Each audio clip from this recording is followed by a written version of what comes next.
Farmers are some of the best practical mathematicians and physicists you'll ever meet. And they're experts at being able to solve the problems around them with little to nothing. It's usually what they have laying around in a junk pile somewhere that they go, oh, I can use this for this. But it really helped me being around my grandfather and my father. My grandfather was born in 1898. And being around them and watch how they looked at a problem, analyzed a problem, and argued about if you do this is going to happen, if you do this is going to happen. We raised tobacco for a few years. That was very much a cash crop in the middle of Tennessee. It was. That's hard work too. It starts in February and doesn't end until December. Yeah. And so you must have seen tobacco poisoning, which most of our audience does not have a clue what that is. Right. And nobody in my family smoked. No, when they pick the tobacco, Oh yeah. the sap, Oh yeah. it's incredibly sick. People, they have nicotine poisoning, and you don't see it in the cities because they don't farm tobacco in the cities.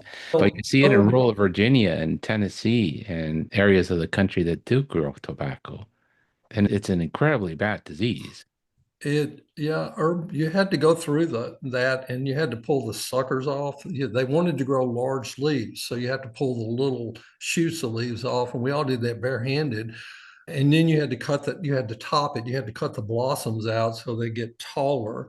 And at the end of that, you had nicotine stain on your hand. And the worst were the tobacco worms that were about big as round as a stogie cigar, that the first thing they did when you pulled them off to stomp them on the ground was they spit tobacco juice on you.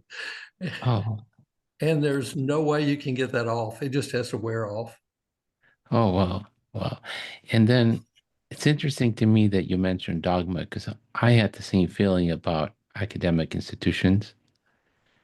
There is one chief that's been there for 30 years and he won't be removed till he dies. And now it's a woman, but in my time, when I started, it was all grumpy old white men. And whatever he said, you couldn't disagree. There was no science. It was a dictatorship and a cruel dictatorship. And from hence comes the white coat organizations that today continue that tradition of dogma and not listening to the parents and not listening to the practicing clinicians who often, like the farmer, have quite a bit of know-how with very little resources.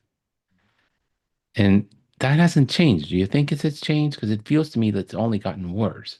Yeah. I do think that it's gotten worse, Herb, because it seems that a great deal of time is spent in the residency program teaching about work-life balance. And they actually at Children's asked me to come and talk about that. And I said, I'll have to disqualify myself. I'm pretty lousy at that because I live in a small town. There is no work-life balance. Yeah, but don't you think that a small town, because I practiced medicine for 3 years in a small town, and there is a tremendous respect for people's time. Like, they don't just call you because the kid sneezed. Because they're like, no, I can't bother him. He needs to show up in the office in the morning. Yeah. They will call you more often when the kid's really sick or they'll stop by. And at least my experience was they were very differential. They were very kind to you when they needed to bother you. And I was shocked. This is in 1992 through 95. I said, what call service do we use? Like when somebody needs to reach me, where do they call? And they laughed at me. They go, it's the hospital operator. I'm like, what? I said, and he said, don't worry, you won't get many calls. The hospital operator knows everybody in town and she triages people. I'm like, what do you mean? What training is she has? She has no training, just common sense. Mom calls, 5-year-old has a fever, looks good. She's okay. Yeah, I think you can wait.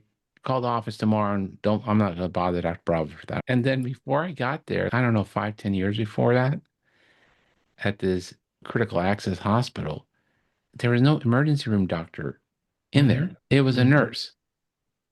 And she would triage stuff and then call the family doctor, the pediatrician, the obstetrician, if she thought it was necessary. If not, she just sent them home and told them to see you in the morning.